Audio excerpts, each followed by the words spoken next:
Salve galera, resenhando de volta. Já assistiram ao outro episódio? Não? Dá tempo, mas não agora. Agora vocês vão assistir a discografia comentada do senhor Billy fucking Idol. Então é isso, daqui a pouco começa o episódio. Antes disso, dá tempo de você chegar lá e se inscrever no canal e nas redes sociais, Instagram, Facebook, Twitter. Gostaram da pronúncia? Vão lá, apertem o sininho, compartilhem e é isso. Com vocês, Billy fucking Idol.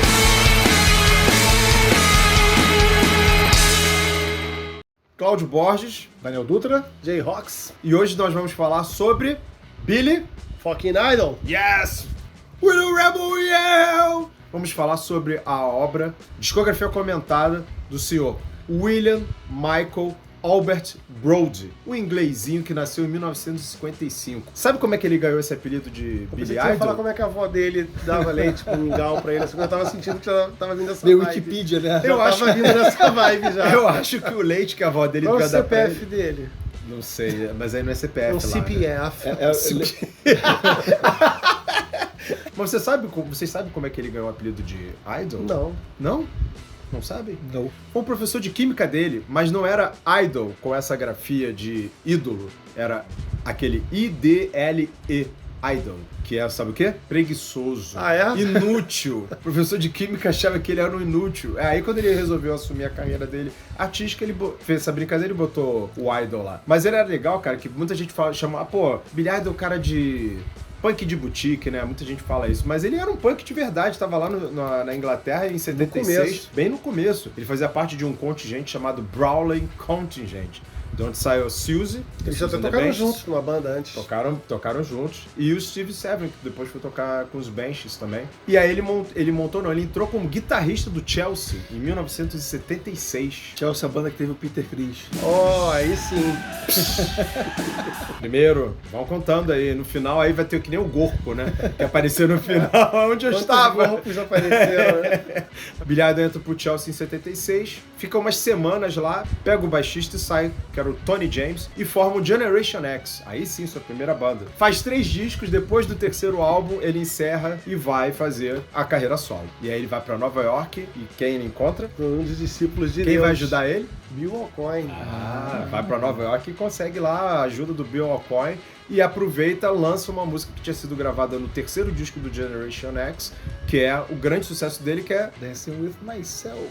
Foi um single, Dancing With Myself e Money do outro lado. Isso. O Bill Walton, que estava ajudando nessa fase, o Sean Delaney participou também. Não. É porque o Sean Delaney, ele fazia aquelas coreografias do Kiss e tudo mais. Eu fico perguntando se foi ideia dele ter feito o Billy Idol cosplay do Supla. Papito! Eu acho que o Papito não estava ainda sabendo dessas histórias, não. Esse Papito era um... O que vocês acham do Papito? Eu acho Papito legal, cara. Eu acho coisas bacana. interessantes. O pai dele é muito bacana. O pai dele é Gosto legal muito pra do pai caramba. dele. Vamos passar pra... Já que deu essa introdução, vamos na discografia agora. Primeiro álbum dele, por favor. Você já pode ir, Cláudio. Você já Billy tá Idol, enganado. Billy Idol, lançado em 1982. Isso aí. Primeiro disco com um grande parceiro dele, guitarrista Steve Stevens. O produtor Kate Force, que foi o grande produtor da carreira dele como um todo, né? Quando ele não teve com ele, em via de regra, ele deu uma patinada. Ou seja, se o Steve Stevens era o braço direito, que Fosse era o braço esquerdo? E o que era legal é que eu acho que eles se completavam, porque o Billy Idol trazia aquela essência punk, Kate Force trazia coisa new wave, synth pop, e o Steve Stevens trazia uma guitarra mais heavy metal, né? Então essa salada aí acabou funcionando de uma forma que quando você fala assim, à primeira vista, tem tudo pra dar errado, mas deu muito certo. E nesse disco, essa fórmula ainda não tá bem... Não tá, é bem cozinhada, bilionário né? ainda. Se você pega esse primeiro disco, ele ainda é um disco que tá tateando muito, né? Ainda tá indo por alguns caminhos que depois eles vão ser firmados, mas esse disco é um disco que ainda É um disco de pop rock com influência de new wave ainda. Assim, é bem vamos isso. dizer isso. É bem isso. Não tem aquelas coisas sequenciadas ainda que ele vai usar depois. Disco mais cru. A guitarra também nem é tão pesada ainda. Não. O Steve Stevens ainda não era o Steve Stevens, né? Ele vai se tornar o Steve Stevens. Mas é um disco legal. Eu não sei o que vocês acham assim das músicas como um todo, mas eu acho um disco bacana pra estreia. Cara, eu acho um disco legal. Curto também. Eu curti também. De curiosidade, a White Wedding, ela a princípio ia ser lançada como um single. Isso. Junto com a Dance With Myself. Mas o produtor falou assim, cara, essa música é muito boa, ela tem que entrar no álbum cheio. E é uma das que eu gosto mais. É, minha favorita. White Part 1. Favorita no álbum e da carreira dele, que essa música é eu muito acho, boa, né? Pô, sensacional. É curioso, porque vocês conhecem, ouvem, o Jay toca Rebel Yell com a 6ix9ine Crash, mas eu nunca tinha escutado um álbum inteiro do Billy Idol até fazer essa discografia. Obviamente conhecia, que a gente vai falar, os grandes clássicos, etc. Mas apesar de, obviamente, não me pegar numa fase em que eu era muito mais... geladinho. Imagina como é que era essa fase, hein? Pois é, mas enfim, tem coisas legais, mas também tem Ou coisas... seja, resenhando, desfazendo nós É. na história, olha aí. Pois é. E o que você destaca desse primeiro disco, se é que tem algum destaque pra você? Cara, além Hot de in the White City Wine? eu gosto, sempre gostei, né? Não tem como não gostar de Hot in the City. É tipo trilha sonora de Sessão da Tarde, daqueles filmes dos anos 80. É, enfim, total. é maneiro pra cacete. Eu acho que ela lembra muito Bruce Springsteen. Come On, lembra mesmo? Muito. Lembra bastante. Come On, tem um refrão muito legal, você que abre o disco. White Wedding Part 1 é muito legal. Agora, tem algumas músicas que eu anotei aqui que não acrescentaram nada pra mim, assim, eu ouço legal, mas também entra aqui, sai por aqui, tipo Dead on Arrival, Nobody's Business. Poxa. Eu gostei muito de Hole in the Wall, por causa do trabalho do Steven Stevens e do baixista, a gente estava conversando Sim. isso antes, tal do Phil, alguma coisa que eu acho o cara bom. Shooting Stars também eu achei bem legal. E começa aí o destaque, você falou do Steven Stevens no início, não era o Steven Stevens ainda, que apesar do cara ser um virtuoso, um monstro como guitarrista, o que eu gosto mais do Steven Stevens do Billy Idol é a parte rítmica, que ele não joga nota fora. Mesmo quando ele faz solo virtuoso, o Steven Stevens não joga nota fora. Mas a parte rítmica dele, os detalhes, o timbre de guitarra que ele tira, que ele tem, são sensacionais. Agora, tem uma música que eu achei absolutamente insuportável, que é Love Calling. Sabia, é o que eu não suporto também. Mas é um disco legal. Não, mas assim, a gente tá no mesmo, na mesma página, como gostam de dizer. Também acho Love Calling horrorosa. Mas eu coloco também como muito destaque, ruim. eu coloquei aqui fora dos hits, eu coloquei a Dead on Arrival e Shooting Stars. Eu também. Que eu acho legal pra caramba. De curiosidade, que muita gente pensa assim, que Dance With Myself tá nesse disco, não tava. Não tá, Originalmente ela saiu só como single e numa reedição em 1983 eles incluíram ela. Estreou direto na 46ª posição da Billboard Top 200, ok? Na época que a Top 200 da Billboard era um valia, negócio, porque você pra entrar tinha que vender realmente bastante. Hoje em dia, nem sei o que acontece em top, se é que ainda existe esses Mas tops destaques aí. pra nós darmos as mãozinhas. Estavam com saudade das Não, mãozinhas? nem lembrava mãozinhas. que existia. Pois é, tá vendo, ó? Ele nem botou, ele nem deve ter anotado quantas mãozinhas. Ele vai no improviso, hein? Trabalha Vai na no casa? improviso. Trabalha na casa? É verdade, eu não lembrava desse detalhe. Vai no improviso. Quer ir no improviso Mas agora? esse Vai. aí vai levar 3 mãozinhas. 3 mãozinhas? Eu tô em 2. Rapaz, Duas eu tô em mãozinhas. 3 mãozinhas também. Tá eu vendo tô só? melhor, tá Olha vendo, ó? aí. Era Cid Almeida, não tem jeito, né? Pois Eu acho- nem com os favoritos dele. Eu acho uma boa estreia, mas ainda falta muita coisa e, cara, Love Calling não dá, bicho. Não dá. Aí O bicho o bicho pega. O Esse bicho próximo pega, porque álbum. por isso que eu falei do primeiro disco ter entrado em 46º no Top 200, esse aqui entrou já em 9º, ele já entrou lá em cima. 1983, a gente tá falando do Rebel Yell. Que tem, posso dizer que a grande faixa dele pro grande público, né? A grande música dele pro grande público é Rebel Yell, né? Acho que, Desses desses discos solos, sim, Eyes Without a Face. Mas o Rebel Yell, como ela tem umas... É engraçado porque aqui no Brasil a música que entrou foi realmente Eyes Without a Face. Rebel Yell, eu não lembro de tocar muito em rádio. Tocou depois, mas na época mesmo que Eyes Without a Face fez muito sucesso. Acho que foi trilha de novela, se não estou enganado também. Mas ela também foi muito sucesso no mundo inteiro. Sim, no ela mundo meio que inteiro. pegou mais ainda Tô que falando Rebel mais da Yell. experiência aqui no Brasil. É. O Rebel Yell, nos Estados Unidos, foi um hitzão. Aqui no Brasil ela nem Porque foi o lance do Rebel Yell, que ela furou um pouco a bolha, que você vê, por exemplo, até o Queensryche fez cover de Rebel Sim, Yell, e é. agora, recentemente, no último Exatamente. álbum. Sabe, a música que... A música é muito Tem representativa. aquela banda famosa também, a 69 Crash, É. também fez um... Quem? 69 Crash é uma das aquela banda- bandas que tem mais hits aqui na Tijuca. Achei que era do Meia. Conhecidíssima. Não é do Meyer, não? Não, mas aqui na Tijuca que é o grande centro. Mas Os você tem que grandes entender. astros do É mais do ou rock menos do- que nem, do mais ou Brasil menos que estão nem na o Jimi Tijuca. Hendrix, que é americano, mas estourou na Inglaterra. É, foi isso. A 69 Crash, assim, as raízes no Meia, mas estourou na Tijuca. Foi, por exemplo. E assim como Que é o Billy grande Idol, né? mercado, né? Exato, que é o grande mercado. É como o Billy Idol, então. É, o Billy Idol em inglês foi estourar nos Estados Unidos. Exatamente. A banda que dá certo tem que estourar na Tijuca Na primeiro. Tijuca. Tá vendo? Bom, vamos voltar ao Billy Idol, que é muito mais interessante. Bem mais interessante. E esse disco aí, ao contrário do primeiro, que é mais um pop rock com influências de New Wave, esse aqui já é um disco de New Wave com influências de hard rock. E começa a fazer essa junção da guitarra bem pesada com aquele som mais pop, mais eletrônico, com muita base sequenciada. Isso vai marcar muito a carreira do Billy Idol. Pra mim, esse é o grande disco do cara. Pra mim, essa é a obra-prima dele. Masterpiece. Todas as músicas E são Flash for absolutamente- Fantasy é uma boa música pra praticar sexo oral, não é? Olha Você já só, praticou? Já. o curioso, né, que nas minhas anotações, Flash for Fantasy é exatamente a música que eu menos gostei do álbum. Hã? Não fede nem Ele cheira porque pra ele é mim. geladinho. Não, é Ele sério. geladinho. Como assim, cara, Flash foi uma das melhores músicas do disco. Está aqui nas genial. minhas anotações. Pô. E Catch My Fall também acho super Pô, fofinha, né? Catch My Fall tem uma coisa meio David Bowie. Tem um pouquinho. Pouquinho. Um Bowie meio da época do Let's Dance. Let's Dance, daquela fase ali, que é a mesma fase, 83. Cara, um destaque, assim, que eu acho que acho que nessa você vai comigo.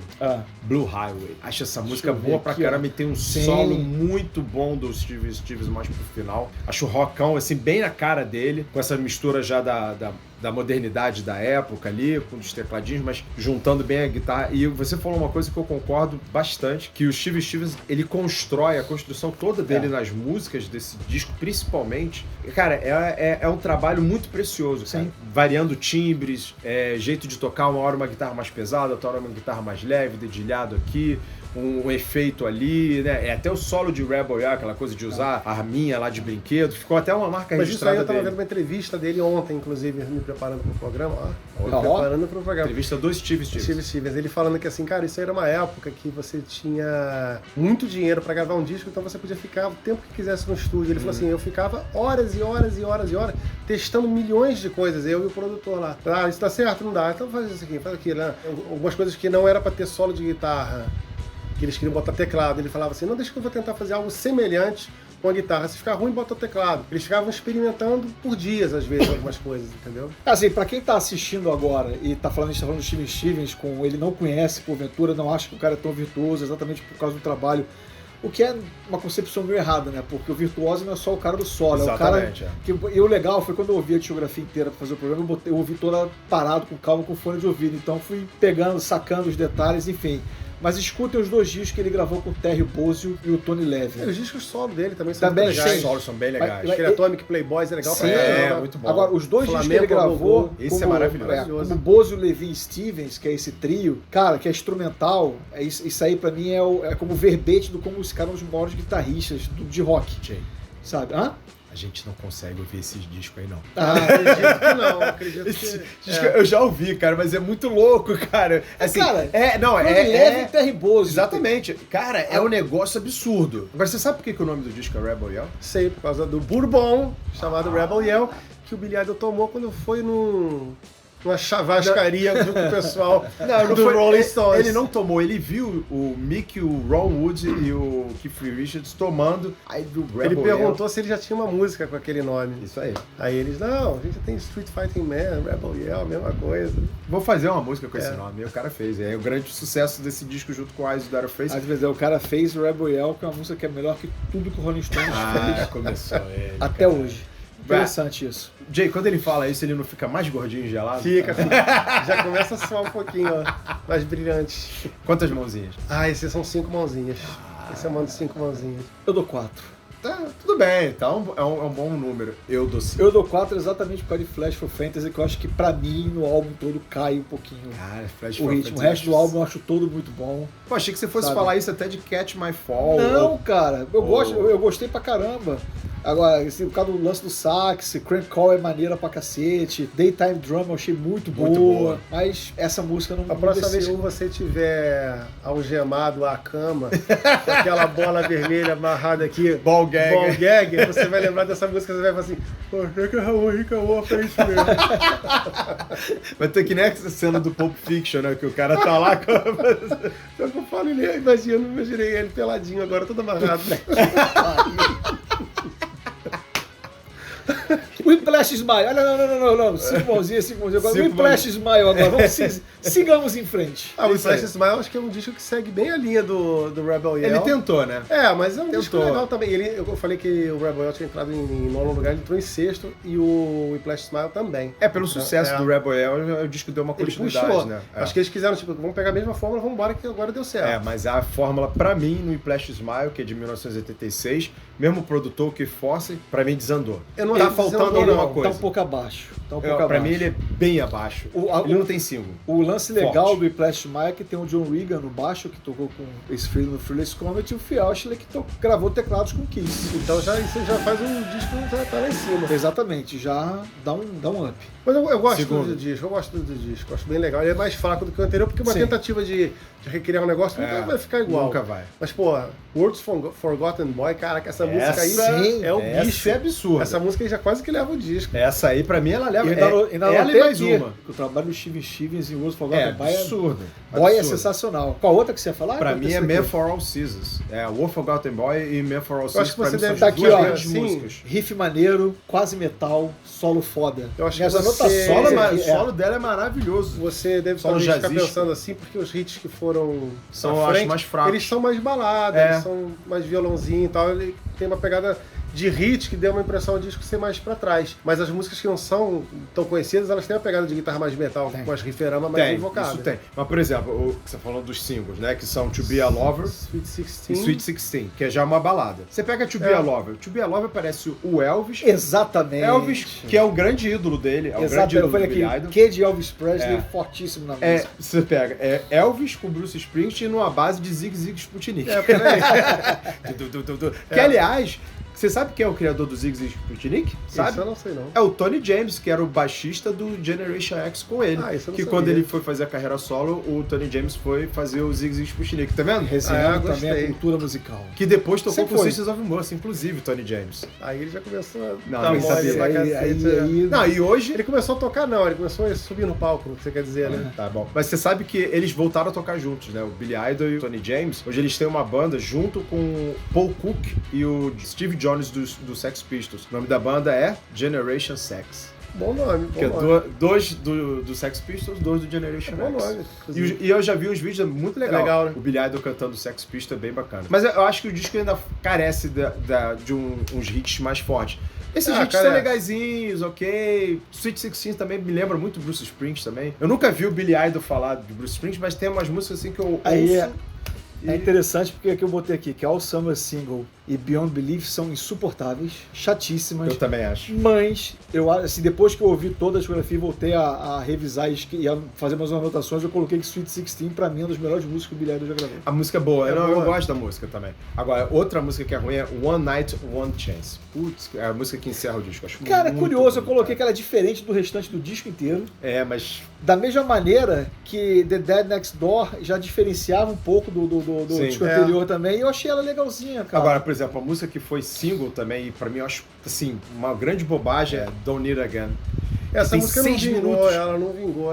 Eles forçaram a barra Single dela com ser 6 single, minutos. Tá aqui, Não ó, dá. Sessão da Tarde anos 80. É, total. É Pois é. aquela música daqueles filmes de sessão da tarde. Da mesma maneira que Soul Stand By, pra mim também é É. isso aí. Você sabe que você falou do baixista que era o Pat Regan?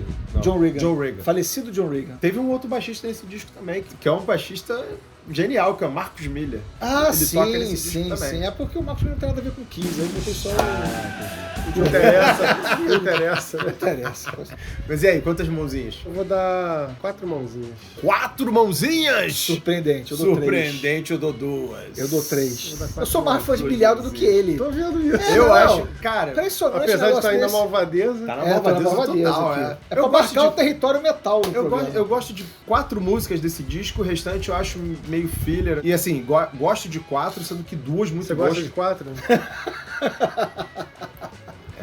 Também.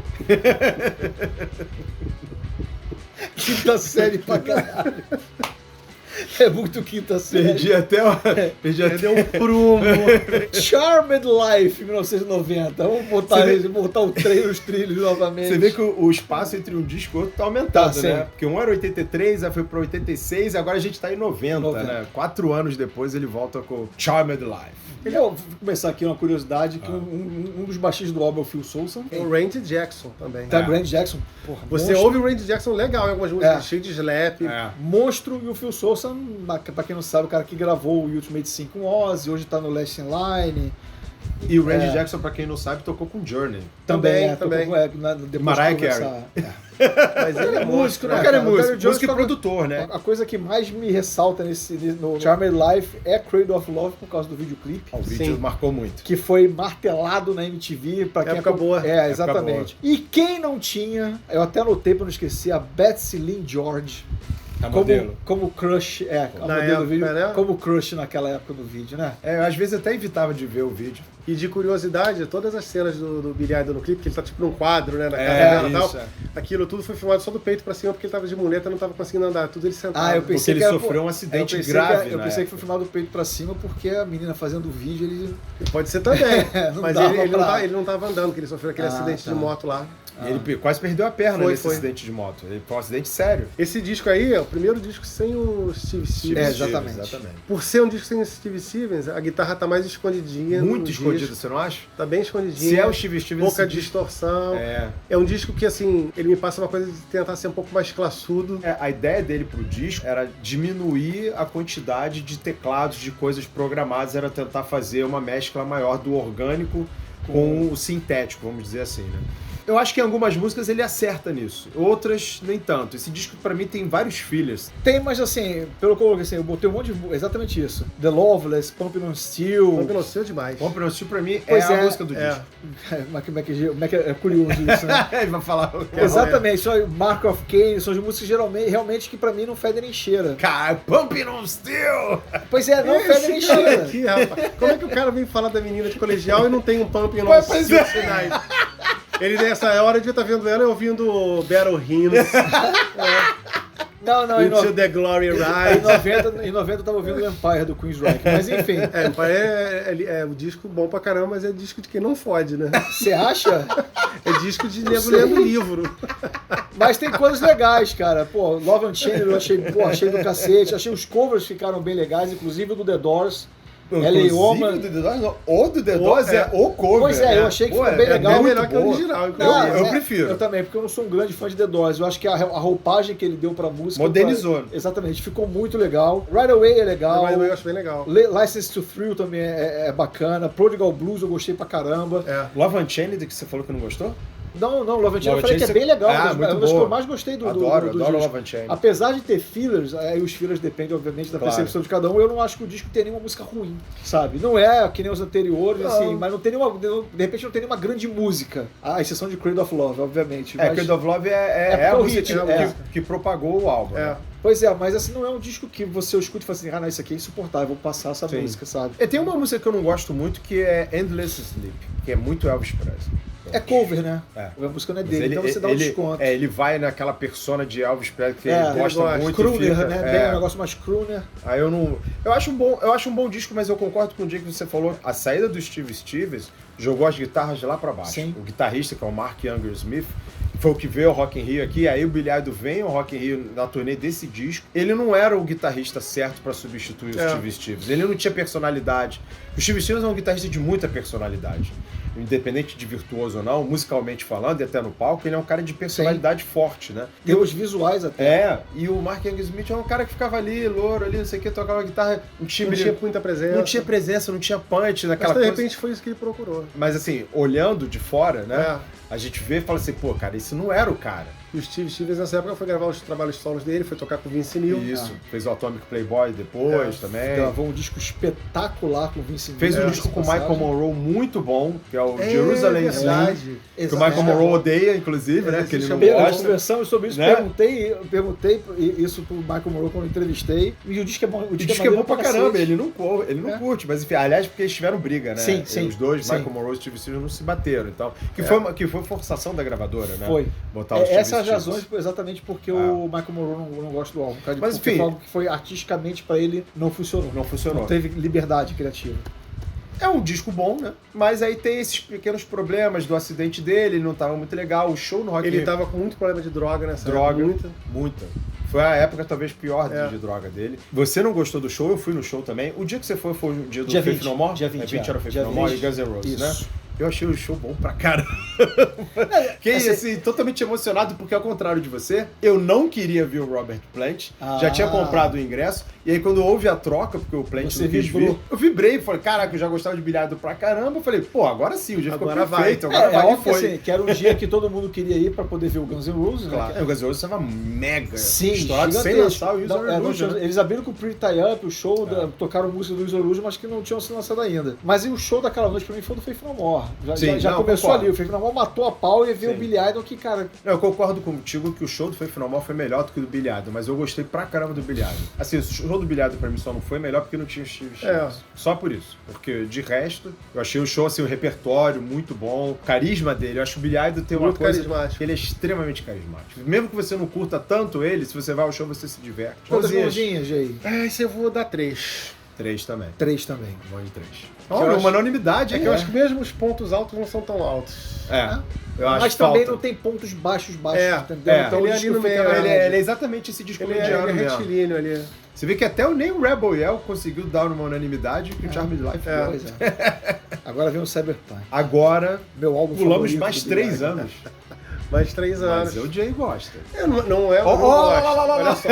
É um disco que tem 13 músicas que se virasse 9 ou 10, ia ficar bom. Cara, eu diria que se ele tivesse 8 ou 9, ficava. Eu acho que tem umas coisas bem legais ali. Olha só. Tem. 13 você Adam tá, and obviamente, Chains. descontando... A Dan Chase é sensacional. É Tá maravilhosa. descontando as vinhetas, né? Que tem ao É, longo do então, álbum, isso que é uma coisa também que deixa o disco Isso é chato, chato. essas vinhetas. Muito chato. Love Labor Zone, Concrete Kingdom, eu acho tudo muito legal. E Shock to the System eu acho um puta single. Shock to the System é uma puta música. Se você tira a roupagem do disco e põe ela, sei lá, com a roupagem do Rebel Yell. do Rebel Yell ou até do próprio Charmed Life, ia ser um hitzão dele, cara. Só Mas não isso foi aí porque foi uma época que ele tava até se recuperando do acidente. acidente. Aí os caras levavam os equipamentos, ligavam ele numa máquina, na perna, pra dar estimulação elétrica. Aí ele começou a dizer que ele tava tipo um ciborgue. Aí ele começou a entrar nessa onda aí. Aí ele leu esse livro até que eu trouxe, que eu tenho. Neuromancer. Neuromancer. Tem até uma música com esse nome aqui, mas é meio chatinha. Horrível. Né? Horrível. Mas ele começou a entrar nessa onda de distopia, de futuro, de tecnologia, esse tipo de coisa.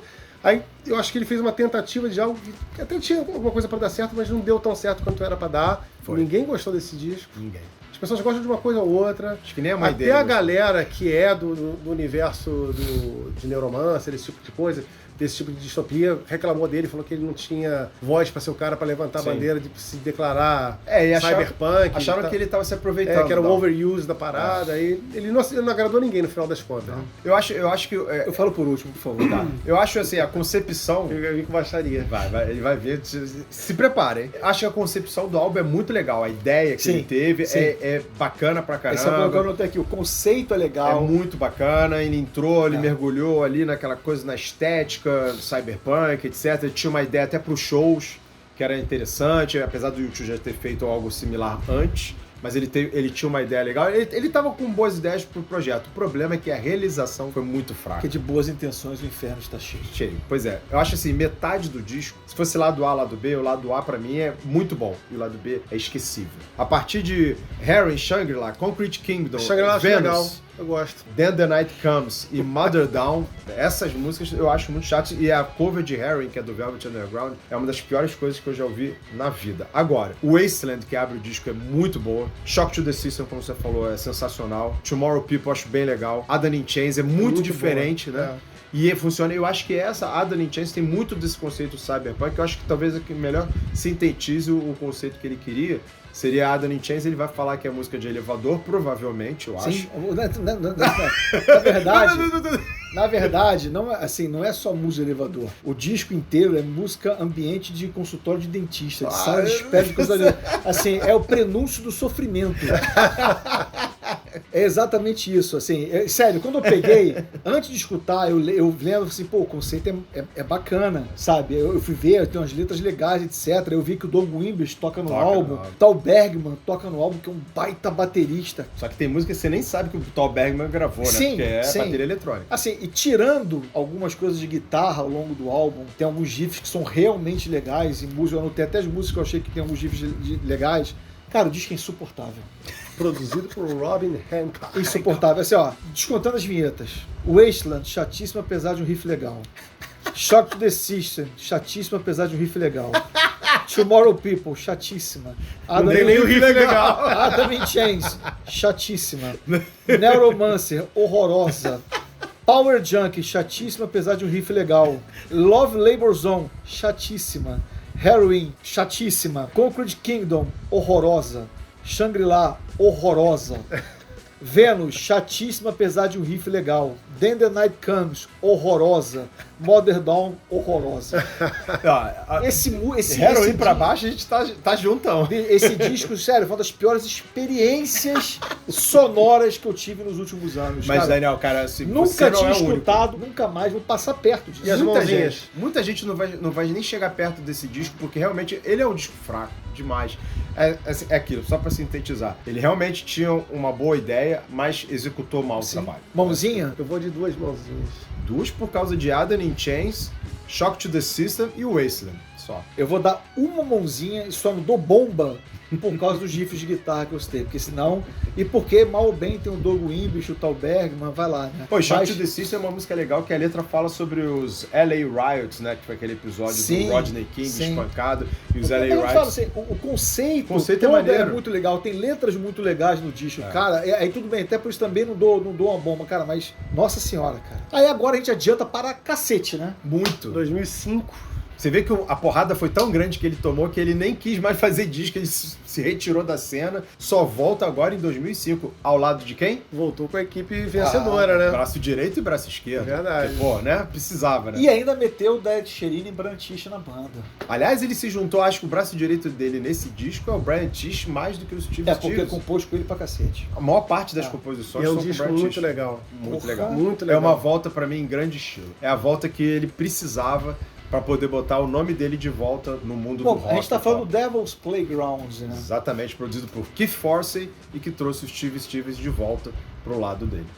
Assim, do início ao fim, o disco é um disco, cara, é bom até não poder mais. Tem muito rock com riff. O disco já abre com o Super Overdrive, que é uma porrada na cara. Eu acho que o disco inteiro, ele faz uma autorreverência, né? Ele também se referencia o tempo inteiro, ele revisita a própria carreira dele, mas olhando pra frente, sendo moderno, ele não tá datado. Não. Eu acho que o tempo inteiro ele tá olhando pra frente, mas você sente que tem o Billy do passado. Você vê que tem muito de punk rock no disco.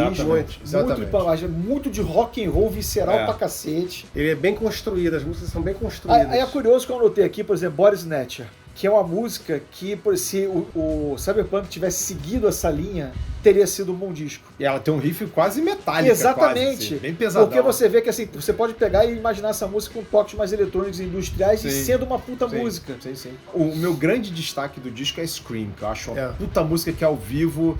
Porra, sabe? Aquela coisa do Billy Idol de vir com o rock, com o riffzão. Eu só não curto 2 músicas, que é Lady Do or Die e Summer Running. São aquelas músicas ali que eu já não acho tão boas. Agora, o restante do disco eu acho muito legal. Tem uma música que eu acho bem legal. Será porque Lady Do or Die é mais country music, de repente, por isso tu não gostou? Não, eu curto country. Country music, mas eu achei ela meio boba, assim. Um country meio bobo. Eu curti. Mas aqui, essa música eu já não gostei. Agora, eu gosto muito de Cherry. Summer Run é outra que eu anotei aqui que poderia ter sido o caminho musical de Cyberpunk. Pra mim, essa podia ser o caminho musical de não entrar no disco. O Romeo's Waiting é muito legal também. E a Summer Run que você falou é dele com o Steve Stevens. Não é com o Brian Tish, que você vê que já difere. As músicas que são, acho que são 3 com o Steven Stevens, o resto é tudo com o Brian Tish. Você vê a diferença. Tem uma diferença. Cara, esse disco é tão bom, mas tão bom, que ele pegou Yell and the Xmas Tree, pegou o tema meio natalino e conseguiu transformar numa música do cacete. Quantas mãozinhas pra Devil's Playground? 5, 4. Ah, que cara chatinho, né? Porra, cara. Tem umas 3 músicas aí que eu não gosto. Cid Almeida, né? Kings and Queens of the Underground. Outro pulo, né? Outro pulo, 2014, mas outro disco maravilhoso também. Tem um acento pop nas melodias. Sim. Ele fica um pouquinho abaixo. É porque ele não é um disco tão pesado, ele é um disco mais de rock and roll. Mas é um descasso também. É muito maravilhoso. E esse disco aqui que você falou do Devil's Playground, esse disco aqui ele se autorreferencia bem mais, eu acho, do que... Ele tá olhando muito mais pro passado. Você pega uma música que é a que eu mais gosto no disco, que é a Postcards from the Past. Essa música é linda. Ele tá falando tudo da história dele, ele tá contando a história dele, né? E a própria Kings and Queens... Peter Peel também. Peter Peel, Kings and Queens, é tudo falando da história dele. Então é um disco que ele tava... Assim, meio nostálgico. Eu tô indo. Não, lá vem. Porque a única música que eu não gosto do álbum é Postcards from the Past. Cara, tá Caraca! Como assim? Tá louco, cara? Enlouqueceu. Enlouqueceu? Essa música é perfeita, né? Postcards from Paradise é From the Past, aliás, não, tem uma música chamada Ficou Postcards até from Paradise. desconcertado. Fiquei, cara, Postcards from the Past, pra mim é Rebel Yell parte 2. Eu botei aqui chatinha. Caraca, é a mesma música. Você ouviu essa música? Ele sério? deve ter se confundido. Não é possível, igual Daniel, eu você anotou esqueci. errado. Cara, eu ouvi, cara, olha só, honestamente, tirando o Cyberpunk, eu ouvi uma vez só. Mas também não precisa Não mais. quis voltar. Eu ouvi todos os outros álbuns pelo menos 2 vezes. E mudei algumas coisas depois, acrescentei algumas coisas, mas, cara, Só Come On, tem um riffzão, a música é a única já música que pegada. eu não gostei do álbum, cara. Caraca, essa música é absurdamente É muito boa, boa, né? cara. Muito boa. Eu escutei essa música e falei, Aí ele caraca. resume com a palavra chatinha. Chatinha. Chatinha nem falou de riff bom. Nem falou Nada, chatinha achei com ela riff bom. chatinha, é. achei. E ela tem mó riffão. Eu vou botar quando acabar o programa, eu vou botar pra você escutar, porque eu quero ver se você vai falar a mesma coisa. Vai pedir pra regravar o programa todo. Mas o disco é muito legal, cara. Eu acho esse disco bem bacana. Eu acho que ele tem A mais... capa é legal, tudo é maneiro nesse Se disco. o outro ele tava mais rockão, né? Esse disco ele já começa a misturar coisas mais um pouco eletrônicas, já dá Tem uma uma Eu vou diversificada tentar maior. dar uma chutada, se isso não tem muito a ver também com o Trevor Horn e o Jeff Downes com participando do processo de Da composição, produção. enfim. Com certeza Mas tem. eu gosto muito, tava falando, né, depois de Postcards from the Past, como as músicas tem muito mais proeminência de violão. Sim. As músicas ficam mais calmas, ficam realmente muito, muito bonitas, tirando o Postcards from the Past. Kings and Queens of the Underground, cara. Eyes Wide Shut eu achei bonita pra muito cacete. Ghosts in My Guitar também, cara. Love and Glory tem algo de folk que eu achei bem legal. Você passou Nothing to Fear, já vi que não gostou, né? Não, eu botei aqui Nothing to Fear e eu fiquei indiferente. Eu não achei ela maravilhosa, mas também não achei ruim. Pô, eu gosto muito do Sabe? Nothing to Fear também. A única música que realmente não gostei, que eu achei chata, foi Postcards from O the Bitter Past. Pill. Bitter Pill é Bitter Pill é sensacional. linda, né? Pô, Sensacional, abre o disco bem pra caramba. Save Me Now, One Breath Away. Eu gosto muito desse disco, cara. Eu nem sei se eu gosto mais desse ou do Devil's Playground. Apesar de que eu acho que eles se combinam. Eles conseguem conversar. E acho que é uma sequência são meio lógica. São diferentes, mas você consegue. E eu botei uma observação boa aqui pro Steven Stevens em Love and Glory e Whiskey and Pills. Que, cara, brilhante o Steven Stevens nessas duas músicas. Ele é cara. genial, ele é um guitarrista Brilhante. ímpar. Hoje em Mãozinhas. dia ele tá meio parecido com o Zacarias, né? Cara, ele tá um Zacarias do hard rock, né? Com aquelas roupas de oncinha. Os cabelos assim, né? Meio estranho, assim, cara. Por isso quando ele posta foto com a mulher dele no Instagram, você olha assim e fala assim, caraca, acho que tem mais maquiagem no Steve Stevens do que nela. Quantas mãozinhas? Eu dou 5. 4. Eu dou 4 também. Mas aí a gente vai agora, tipo, um bônus, né? É que esse, na verdade, o Kings and Queens é o último álbum. Depois disso, ele só veio a lançar 2 EPs. Um EP em 2021 e o outro em 2022. 2021 é o The Roadside, Que é muito bom. que é muito bom.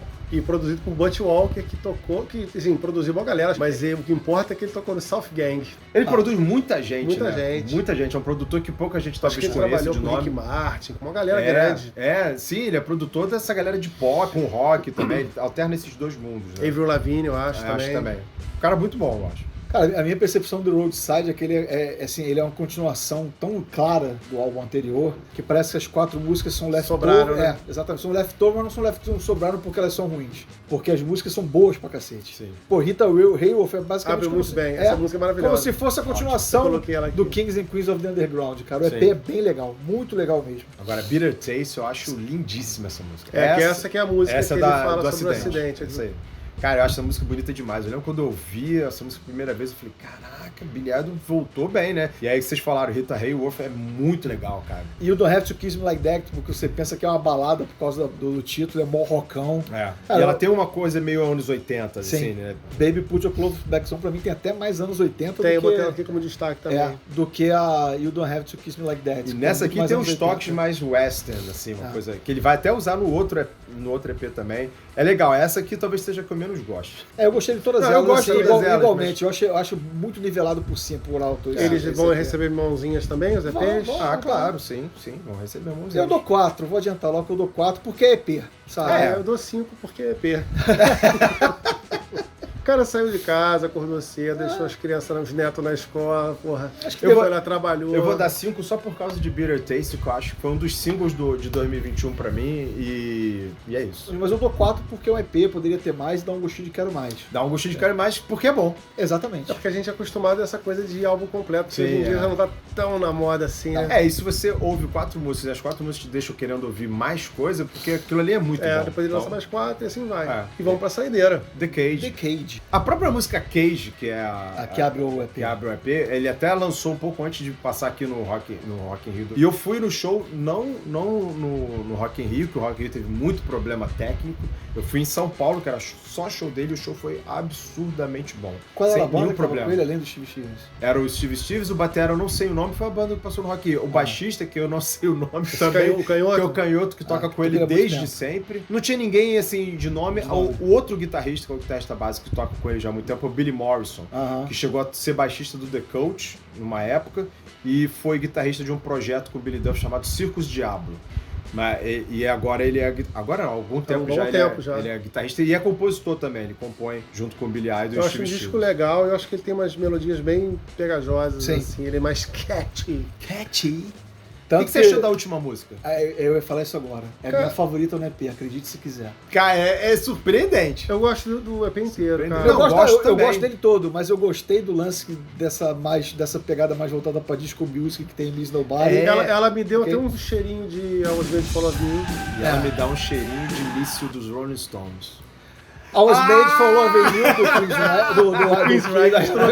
Até me perturbou aqui. I Was Made for Love You do Kiss, por gentileza. Ela tem uma mistura de anos 80 muito moderna. Disco. Muito moderna e tem essa coisa de disco do final dos anos 70, que pra mim é mais míssil dos Rolling Stones do que I Was Made for Love You. Até porque I Was Made for Love You veio depois de míssil. Aí eu vou mais uma vez aqui, é a comprovação da minha tese. Porque quando o Eric Gales tocou aqui, ele tocou míssil do Rolling Stones. E você gostou? Calma aí. Ele chorou porque o irmão dele tinha perdido o irmão recentemente, então a música foi por isso. E só comprova a minha tese de que qualquer artista, banda que toque uma música do Rolling Stones, a versão fica melhor do que a original. Então, nem fiz associação com o míssil do Não fez, mas a outra música também que eu gostei pra caramba, que é Rebel Like You, que é um rockão de riff, é Rolling Stones também. Esse riff é muito Stones, cara. É totalmente Stones. É uma música maneira pra caramba. Acho que é a música que eu mais gosto no EP é essa, Rebel Like You. Vou baixar minha mãozinha só por causa disso agora. 4 mãozinhas. Eu também dou 4 mãozinhas. Eu ia dar 5, mas só por causa da menção do Rolling Stones eu baixei pra 4. Não, mentira, é legal, 4 aqui desde o início. É legal, é um EP maneiro, mas eu curto mais o outro. Agora, uma coisa que é legal é que no Brasil agora cheio de editora lançando um monte de coisa bacana dos músicos aí, biografias, fica a dica aqui desse livro que é muito maneiro. Perderam uma boa oportunidade, podiam ter lançado a época do Rock in Rio e não fizeram, né? Mas é uma boa dica mesmo, até porque eu também quero ler esse livro, nunca li. Tô alugando. Alugando? 10 centavos? Então é isso, né? É isso. E você, o que você achou? Eu gostei. Eu também. Apesar de falar um monte de barbaridade dos Stones, tá tudo bem. Você falou muita barbaridade, eu não sei. Vamos editar, vamos tirar ele assim Corta desses as comentários. partes Vou dele. cortar esses Eu comentários. sou o que vou editar isso aí mesmo. Tá na tua mão. Opa! Ativa o sininho, deixa um comentário, compartilha pros seus amigos aí. Redes sociais também, Twitter, Facebook, Instagram. OnlyFans e Xvideos. Deixe seu comentário aí embaixo. Valeu! Dá tchau pra aqui, ó. pra lá, todo mundo ali, ó. Aê! A gente não sabe fazer 3 câmeras e fica perdido. Superprodução, é foda. Salve, galera. Resenhando de volta. Filho da puta. Pra ajudar. Puta merda. Porra. Que bosta. A quantidade de erro de gravação Aí tu vê que é um profissional. O cara fez papo de primeira, acabou com pois é. Acabasse pra caralho. Ó, vou lá. Você não tem um saco, não. Não. Entendeu? Vamos Tudo pra mim é Simone agora. Simone. Então Quando... Natal. Não tô vendo aí.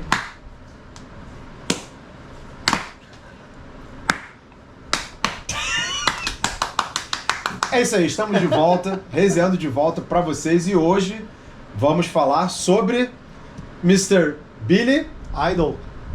Por que eu não meteu um fucking aí? Tá bom, porque pode ser você, vai lá. Tá bom.